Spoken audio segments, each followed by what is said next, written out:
Russie, Ukraine. Rwanda, RDC. Russie agresseuse, je ne partage pas ce point de vue. Tout le monde sait que c'est l'Ukraine qui a provoqué. La Russie a voulu signer l'accord de paix avec l'Ukraine. C'est Boris Johnson qui est venu dire non, non, nous ne voulons pas la paix, nous voulons les armes. Battez-vous. Voyez-vous. Mais considérons-le comme ça. Russie agresseuse. Et Rwanda, agresseur. Est-ce qu'on a encouragé les pays européens de signer des accords économiques pour la coopération interrégionale ou intercontinentale avec la Russie? Non. Attention, attention. On ne doit pas escamoter ses responsabilités. Donc, à chaque niveau, vous savez que seul Dieu est omnipotent. Le chef de l'État n'est pas omnipotent. Les gens font la confusion quand le chef de l'État avait dit j'avais trouvé une armée structurée. Structurée ne veut pas dire qu'il n'y a pas il n'y a pas de soldats clochardisés. Et c'est pourquoi Antoine Gizenga avait dit que le Congo, pour s'épanouir, pour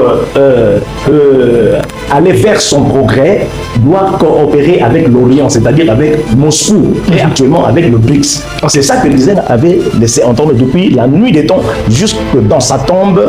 Il nous dit par testament, si vous voulez progresser, allez vers la Russie, vers Moscou. Il faut que les Congolais ouvrent les yeux. C'est ça le sens même de l'éveil.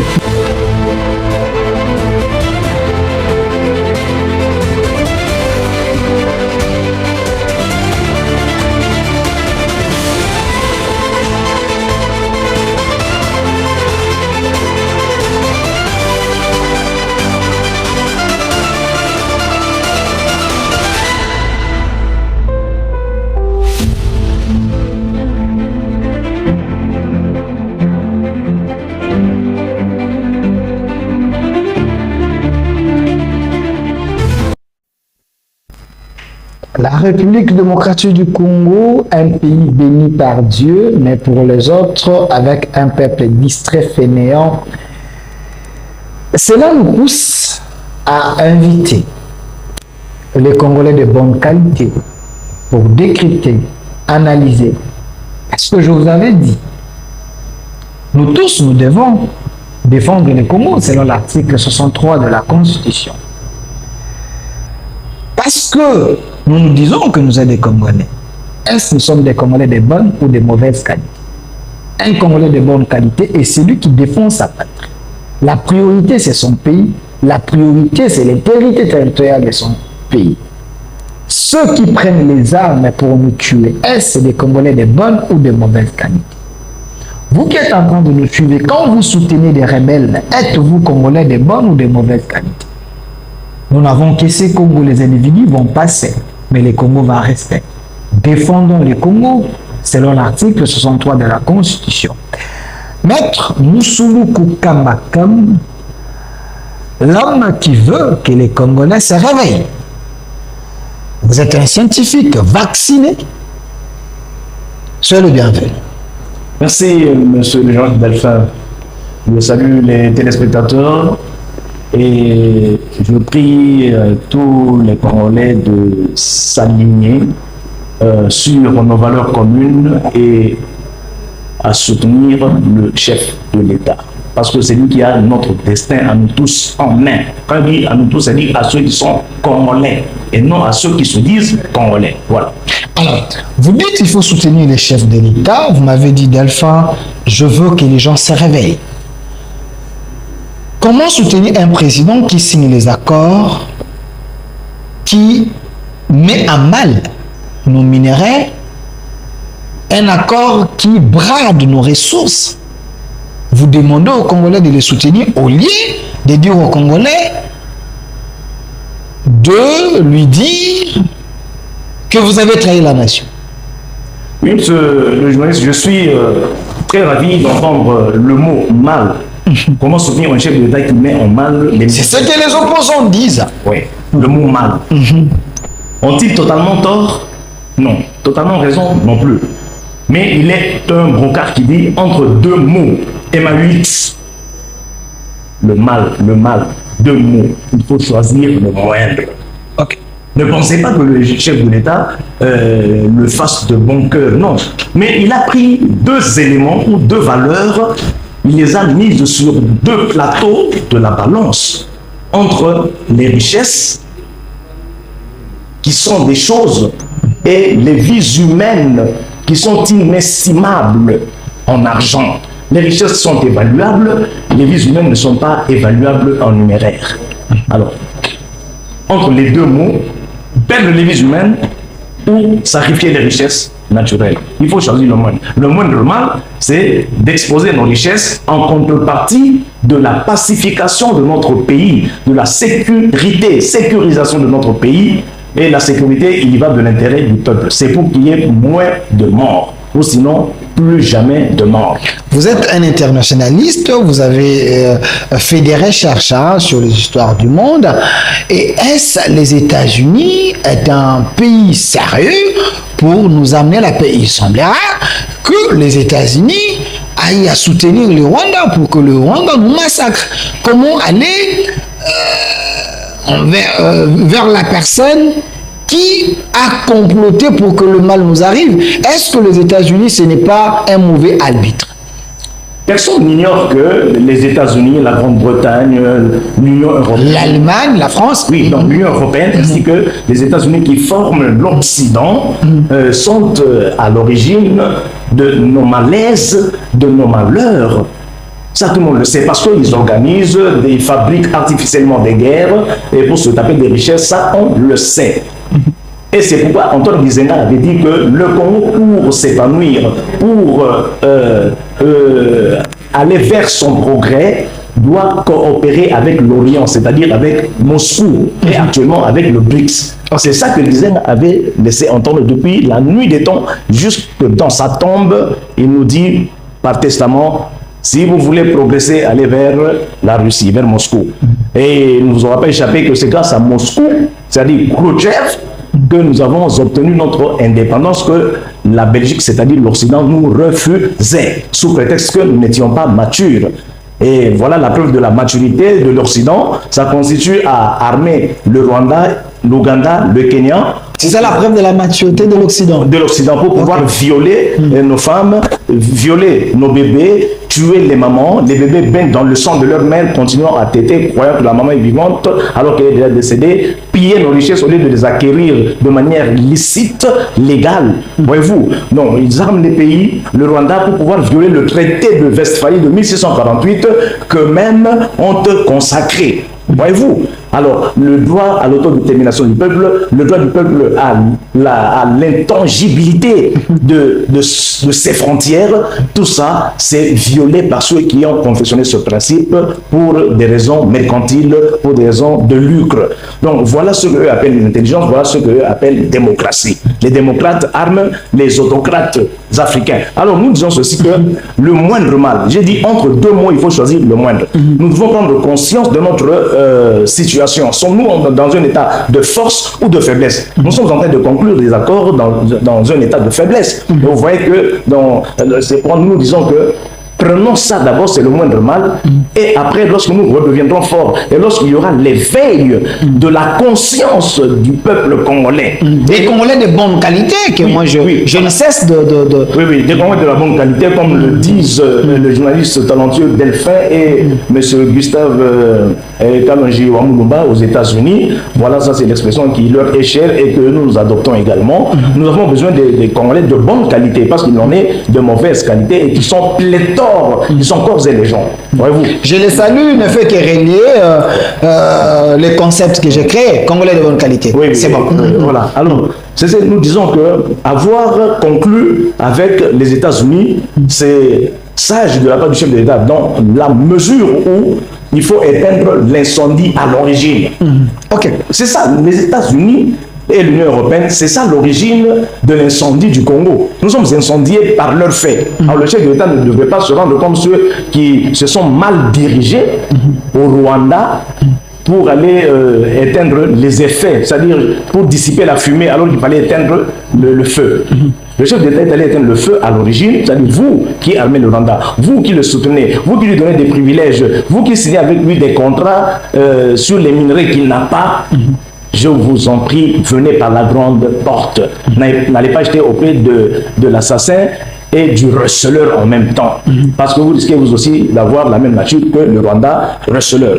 Alors vous voyez que tout ce qui a été occulté durant des décennies a fini par être mise à jour, notamment par Holocauste, l'ouvrage publié par votre collègue, votre confrère Charles Onana. Charles Onana. Voyez-vous, et Franklin Nyamsi, ils sont en train de demander aux Congolais, aux Africains, de changer de paradigme géostratégique et géopolitique. Okay. Il faut aller vers ceux qui sont réellement des vrais amis. C'est vrai qu'entre-temps, il y a des intérêts, mais l'amitié ne manque pas, parce que pour conclure même des contrats, il faut qu'il y ait une dose de confiance. Est-ce que le Rwanda est plus fort que les États-Unis? Parce que juste après l'accord de paix signé à Washington, le Rwanda continue à nous agresser. Il y a même les diplomates américains qui sont en train de dire, ils ont tweeté, ils sont sévères, même dans le dernier conseil des Nations Unies, il y a les États-Unis à frapper fort en disant que c'est le Rwanda qui nous agresse.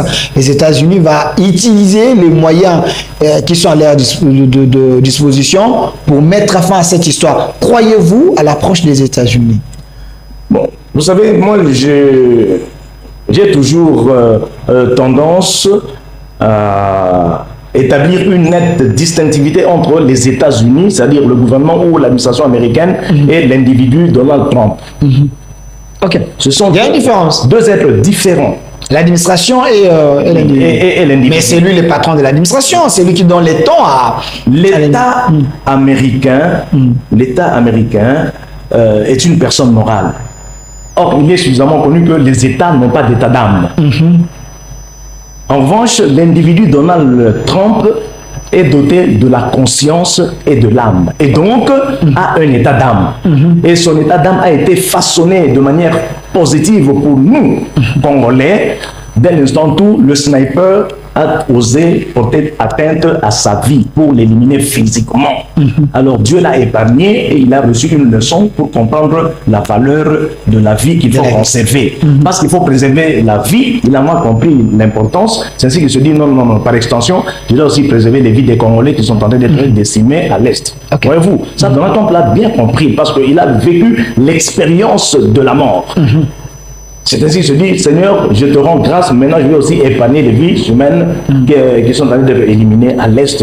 Alors, il était question dans cet accord de pouvoir nommer l'ennemi. Il faut identifier, désigner l'ennemi. C'est déjà le cas, c'est le Rwanda.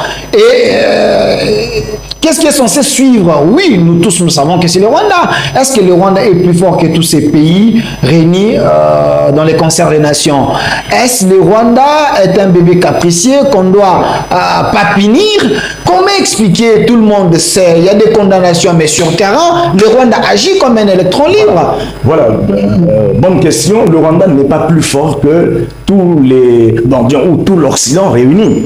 Mais La Rochefoucauld, qui est un auteur du courant pessimiste, dit ceci: la vertu, parce que la force à laquelle vous faites allusion, dont est nanti l'Occident, c'est-à-dire dont sont nantis les États-Unis et l'Union européenne par rapport au Rwanda, seul pays, cette force-là, c'est une vertu. Wirtu, la vertu. La force est une vertu. C'est une capacité d'action, de contraindre, de soumettre, d'assujettir, d'imposer sa volonté sur X. De sorte à obtenir un comportement voulu par le plus fort, nonobstant les caprices du plus faible. Mais maintenant, la Rochefoucauld nous dit ceci, que la vertu se perd devant les intérêts comme les fleuves se perdent dans la mer. Ok. Voyez-vous, la vertu, cette force-là s'affaiblit devant les intérêts. Oh, mais c'est Kagame qui est notre gendarme en Afrique, mais c'est Kagame qui nous offre, qui est le canal par lequel transitent les richesses pillées, les richesses résultant des crimes internationaux. C'est grâce à ce criminel que nous, Européens, pouvons faire fonctionner nos entreprises, nos industries. Alors, maintenant, nous sommes devant un conflit appétence-aversion. Ok. L'aversion, c'est le crime, les crimes odieux, dont est auteur matériel le Rwanda par Kagame, c'est-à-dire par le régime, et dont sont auteurs intellectuels, nous les Occidentaux. Donc le Congo est en train de vivre ce qu'on appelle l'omerta. Mais c'est le mot parfait, le mot parfait. Aujourd'hui, c'est un secret de polichinelle. Tout le monde sait que le Congo est victime d'un complot international concocté depuis le fond des âges. Lumumba, en son temps, quand il disait « l'éclatement du Congo, c'est demain », on était en quelle année? 1960. Voyez-vous. Bon, mais condamner, c'est beau, mais sanctionner, c'est mieux. Donc il y a des condamnations génériques, oui. mais sur il faut sanctionner. Est-ce que il faut armer notre armée. Permettez-moi la tautologie, quand je parle de l'armement, c'est une manière de les outiller, et non seulement avec les armes mécaniques, mais aussi avec les armes spirituelles, morales et tout ce qui va avec, parce qu'un soldat sans âme de la nation, ce n'est pas un soldat. Est-ce qu'il faut compter sur nous-mêmes, ou soit il faut attendre les résultats de la diplomatie? D'où l'éveil patriotique que je suis en train de prôner, bien sûr sur les traces du chef de l'État et de tous les autres grands penseurs nationalistes qui nous ont précédés, parce que je n'en ai pas... Il y a même l'affiche que j'ai vue sur votre compte, oui, sur l'éveil patriotique. Sur l'éveil patriotique.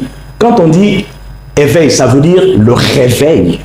Okay. C'est ça. Faites précéder le mot par la lettre R. C'est fini. Autrement dit, les Congolais sont en train de dormir. Ils sont plongés dans un assoupissement ineffable. Donc, impensable. Voyez-vous, on ne peut pas continuer à somnoler alors que les Rwandais apprennent à leurs enfants dès le bas âge que nous devons arracher aux Zaïre plus tard. Nos terres, c'est voilà. L'Afrique a été mal partagée, il y a les terres ici en RDC. Voilà. J'ai même suivi le président ougandais qui nous parle aussi de l'Ituri. Il semble que c'était en Ouganda. Donc, nous risquons d'avoir une guerre régionale. Oui, c'est la folie de grandeur. C'est la folie de grandeur. Pourquoi ces pays-là, ces petits pays à la dimension microscopique, se jouent-ils de la RDC? C'est parce qu'ils savent qu'ils sont représentés dans toutes nos institutions. Ils sont représentés dans nos services d'intelligence, ils sont représentés dans nos services judiciaires, représentés surtout dans l'armée, c'est-à-dire dans notre force de défense, qui constitue l'immunité de l'organisme étatique social. Alors, nous sommes déjà comme des gens, comme un organisme, la RDC, voulais-je dire, et comme un organisme affecté ou infecté par le VIH. Donc, nous sommes porteurs sains du virus du sida. Ça, c'est fort. Pourquoi? Parce que vous parlez de l'armée, il faut armer notre armée. Heureusement, vous allez plus loin en disant qu'il faut l'armer du point de vue également moral. Le moral, c'est pas la morale, mais le moral d'abord. Après le moral, la morale, c'est-à-dire avoir le discernement. Qu'est-ce qui est bon? C'est d'abord, la première des choses dans l'armée, il faut être certain que chaque militaire, cas par cas, est de nationalité congolaise, c'est-à-dire a un lien d'attachement, a un rattachement avec le fundus, avec le sol congolais. Alors, ceux qui ont l'identité congolaise d'emprunt, et ils sont les gens, on les connaît. Chaque voisin dans son... Les Congolais des papiers. Oui. Dans chaque bureau, quand ils sont 5-6 fonctionnaires, 5-6 militaires, policiers, etc., ils savent très bien que non, celui-ci est un étranger. Un étranger. Ils se connaissent. Oui, et qui s'est métamorphosé. Et ensemble, ils s'en vont au front, mais ils ne forment pas un corps. Voilà, l'armée doit avoir une unité de commandement. Un même esprit. Alors, voilà, parce que dans l'armée, ce ne sont pas les muscles, mais c'est plutôt l'esprit. Alors, quel esprit? L'esprit nationaliste ou nationalité. Que le monde avait. Oui, parce que d'abord, Congolais. Alors, toutes choses restant égales par ailleurs, ceux des Congolais qui sont des traîtres, qu'est-ce qu'on en fait? Mais on les abat. Vous dites? Il faut tuer. Non. S'il vous plaît, il y a les droits de l'homme. Il y a des droits de l'homme dans le monde. Il ne faut pas amener le régime Tshisekedi à un régime de tueurs. Est-ce qu'il n'y aura pas des risques sur le plan international si Tshisekedi commence à tuer même les gens qu'il qualifie de traîtres? Dans un champ, il y a le bon grain et l'ivraie. Qu'est-ce qu'on déracine? On déracine l'ivraie. L'ivraie, c'est cet homme dont l'esprit est taré. Ce sont des hommes nantis des âmes, nantis d'âmes racornies, des hommes vils du point de vue de la moralité, des hommes qui sont exécrables, qui sont inutiles dans la mesure où l'utilité d'un bien, l'acception économique, c'est son aptitude à satisfaire un besoin. Quel est le besoin de la République démocratique du Congo, de par les temps qui courent?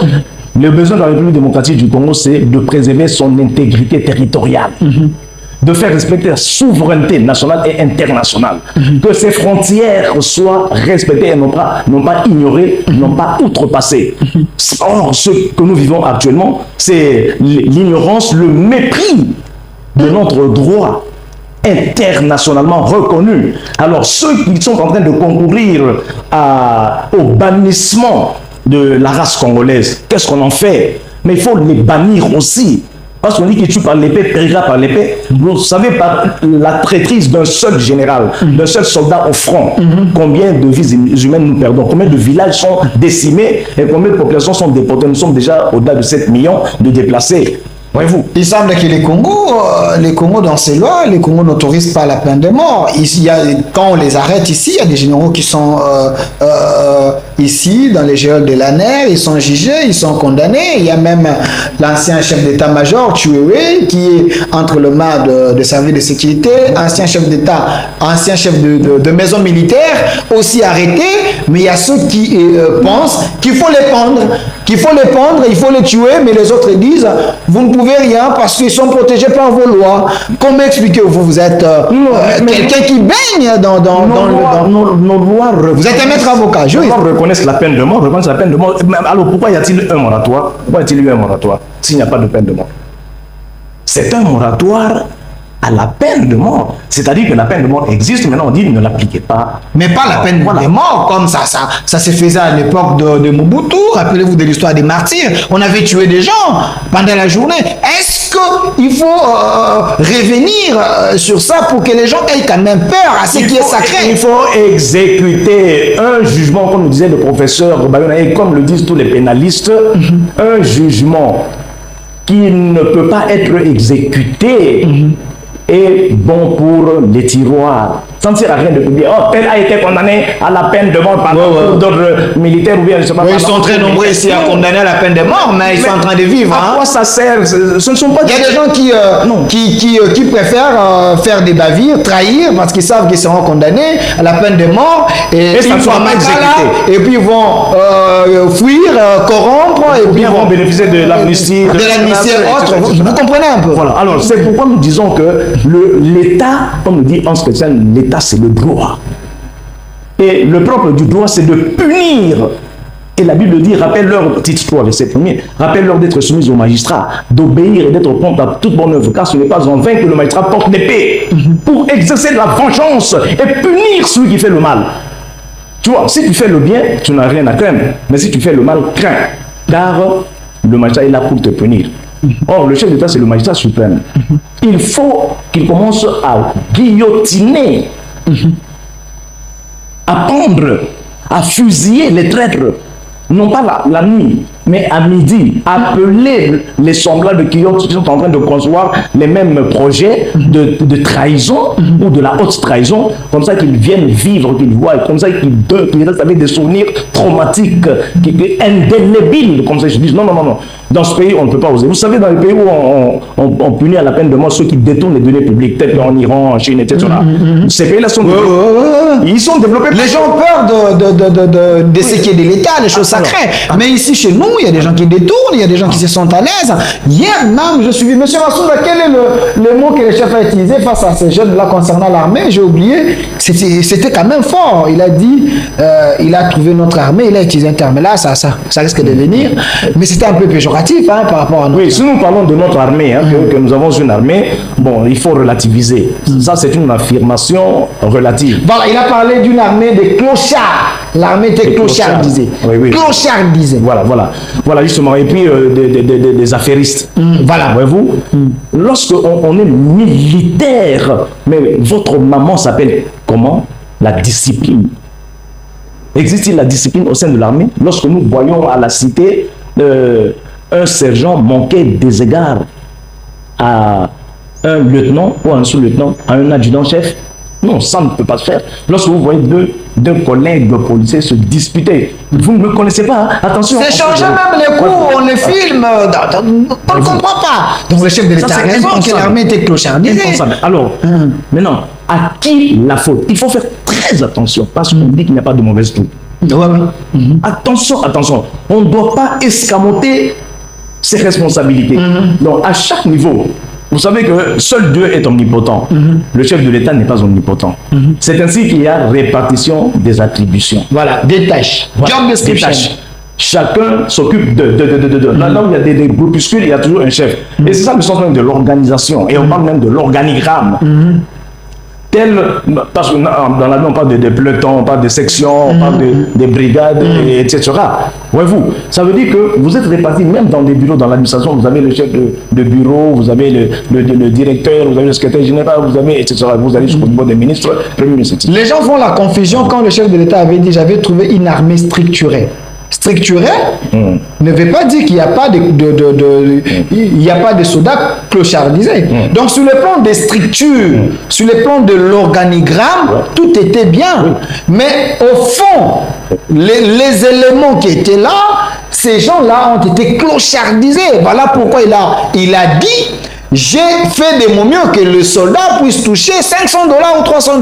Il touchait des 100 000 francs. J'ai construit les hôpitaux, j'ai fait ça. Je les ai mis dans de bonnes conditions.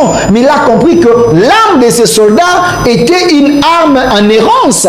Vous comprenez? Donc, à un moment, le chef a fait sa part, mais les gens qui sont là, est-ce qu'ils ont compris qu'il fallait défendre le Congo? Voilà. Parce qu'ils doivent relayer. Le chef de l'État a une vision globale, mais il explique, il expose ce qu'on appelle le projet de société dans chaque domaine de l'activité de la vie sociale.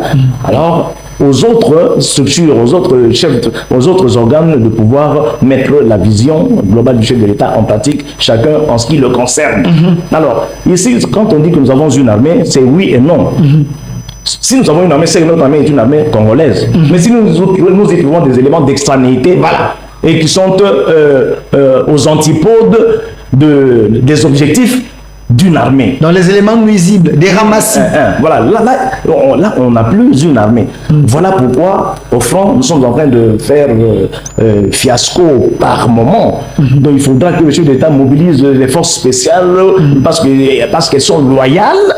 Alors, elles seront là et puis on essaie de reprendre l'oxygène. Non, lorsque nous nous rendons compte que c'est pourquoi il faut épurer la société, l'armée.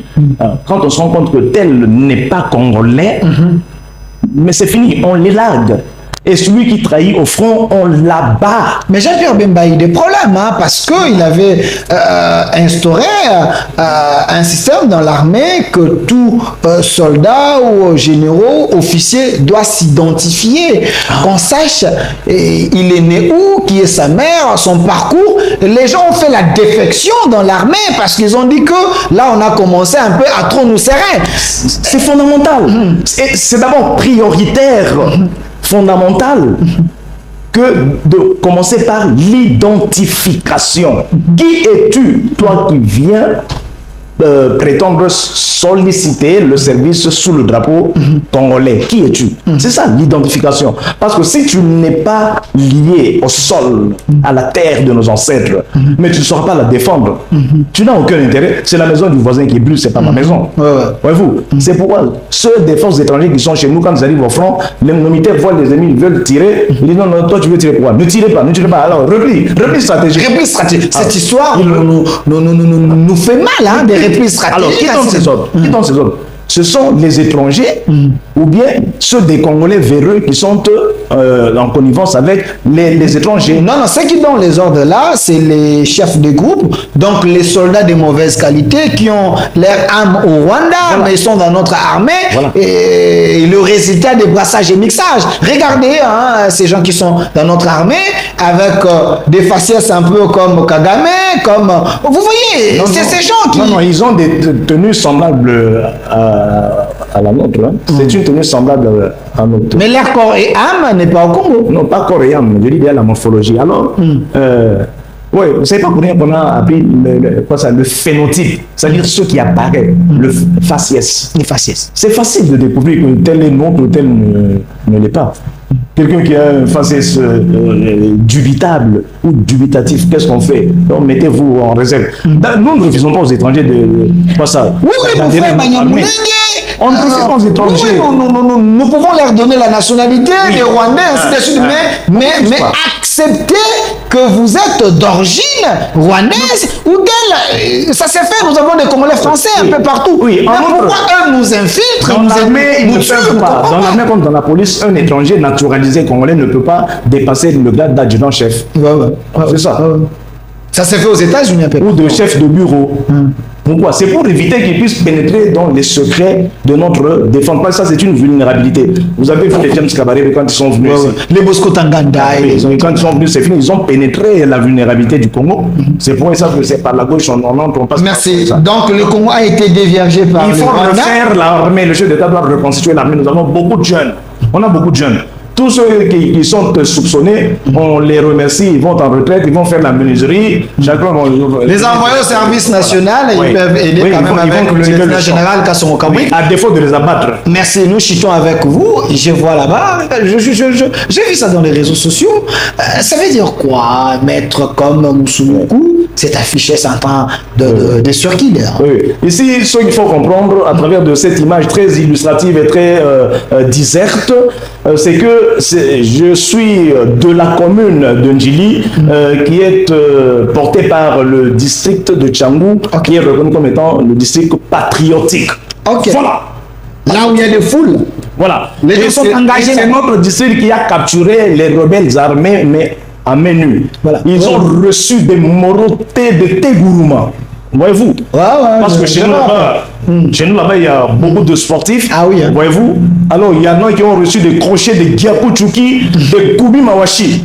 Alors, voilà comment on a eu à les éteindre et nous avons ramassé les armes qu'on a remis à l'État congolais. Voilà. Donc là, j'en appelle à la conscience, à la prise de conscience de la jeunesse ndjiloise, parce qu'il faut compter sur les jeunes, parce que les vieux sont déjà tarés, la plupart pas tous sont tarés. Alors, nous devons constituer une pépinière d'hommes normaux.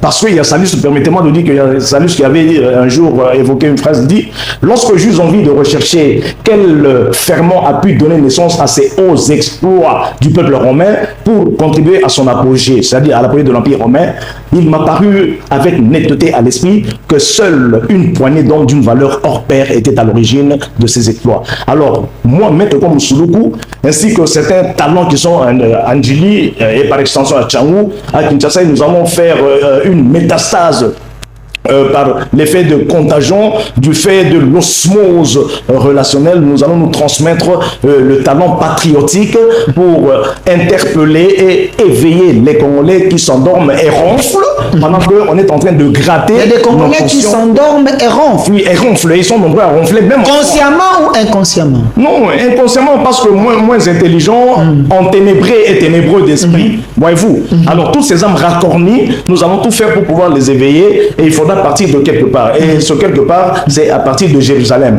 Le salut doit commencer par Jérusalem, c'est-à-dire là où moi je vis, en Ndjili, et comme ça, nous allons leur apprendre, vous voyez, l'éveil patriotique. L'éveil patriotique. Pourquoi l'éveil patriotique? Parce que notre pays est convoité. Nous sommes entourés de 9 pays limitrophes. Ennemis, oui. Limitrophes, mais ennemis. Et qui sont soutenus par les prédateurs, les vautours, les rapaces, les harpagons. Voyez-vous, ils sont à l'étranger, qui veulent faire fonctionner leurs industries, et grâce à Charles Onana. Et je recommande à tout Congolais de se munir. Chaque famille doit se munir de l'ouvrage Holocauste au Congo, Omerta. Merci. Merci, Maître Moussouloukou. Et d'ailleurs, j'annonce, je veux publier mon livre bientôt là. Et je me laisserai également conduit par Maître Moussouloukou, les livres qui va détecter les Congolais de mauvaise qualité et les Congolais de bonne qualité. Depuis 1960 à nos jours, il semble qu'il y a des Congolais qui ont servi pour que l'ennemi puisse nous mater. Et ces gens, il faut les dénoncer leurs pratiques. Moi, je les appelle les Congolais de mauvaise qualité. Vous devez les connaître. Vous avez des Kalonji Moulokwe, vous avez celui qui avait fait la sécession. Ils sont très nombreux. Aujourd'hui, vous avez des Nanga et autres. C'est des Congolais de très mauvaise qualité. Vous avez les clans Kabila, les porteurs du nom des Kabila, des Congolais de mauvaise qualité. Ils sont très nombreux.